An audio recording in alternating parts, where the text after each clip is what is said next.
Hillary Clinton knows just how hard it is to be the front runner for a presidential nomination. In 2008, she was, and she came up short. So what lessons did her team learn on the campaign trail leading up to an increasingly likely presidential run for 2016? Sun News contributor Michael Diamond joins us now. And Michael, you like to think that they learn from past mistakes like the rest of us? You'd certainly hope. And, Hillary Clinton's had 6 years now to reflect and look back on what went wrong. It must be frustrating for her and those who are gearing up for a possible run in 2016 to keep on hearing the media and other people say that Hillary Clinton, it's inevitable that she'll be president, because they know they've been in that position before and it can be quite difficult. So, there's certainly some key lessons that they've learned and things they have to do to move ahead. One of those is packaging Bill Clinton up a bit differently. Bill Clinton obviously is a huge asset to Hillary Clinton and Democrats in general. We saw that even this year and in 2012 in Barack Obama's re-election. But she did get into some trouble in 2008 because of her husband, and I think we have a clip of that actually to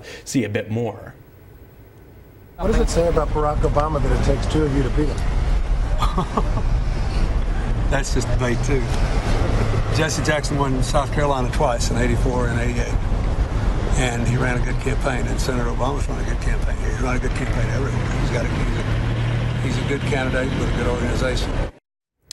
And so with that comment, we saw Bill Clinton alienate a huge black voter pool that's been so important in his political career. So one of the key things they've done is they've put a team of, for Bill Clinton as a former president, he gets a staff and a chief of staff. So the chief of staff is now a job that is occupied by a Hillary Clinton confidant and someone who really can keep a tight leash on Bill Clinton, who they know can be used for good. But if he goes off the reservation like he did in 2008, obviously could cause more damage than help. Hillary Clinton apparently has this new makeover man who is really going to set her up and set the blueprint for how she's going to move ahead for 2016. What do we know about this person? So, it's a fellow named Tom Mook, and he had worked on the Virginia gubernatorial election of Terry McAuliffe, who's a very close Clinton ally. He had served as the Democratic National Committee chair during the Clinton years and was a key supporter of Hillary Clinton's last run for president.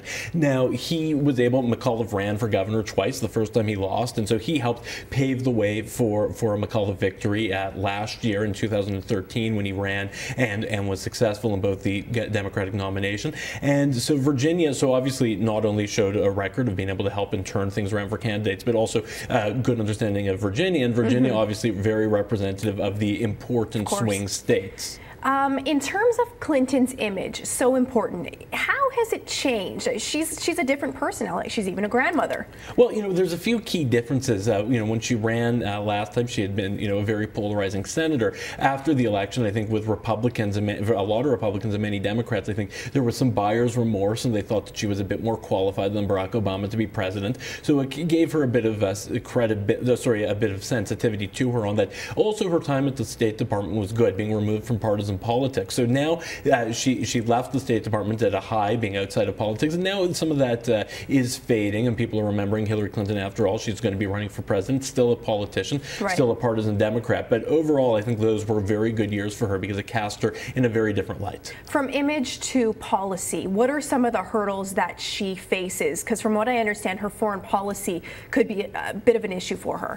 Well, exactly, and for any candidate running to succeed a two-term incumbent president from their own party, there's going to be trouble. And you could look, there's no one more different than George W. Bush and John McCain. Just like Hillary Clinton and Barack Obama, they were rivals in 2000. That said, even with the policy differences, John McCain was still tarred and feathered because of dislike and dissatisfaction with George W. Bush and the Republicans. So Hillary Clinton is going to have an extra complication in that many of the criticism of Barack Obama right now are on foreign policy and who was his first Secretary of State. Of course, Hillary Clinton. So she'll have a very difficult time, I think, putting light in between her and the president in spite of their very difficult past. And yet we'll end it on a high note. We referenced a couple polls earlier showing that she's on relatively stable ground right now.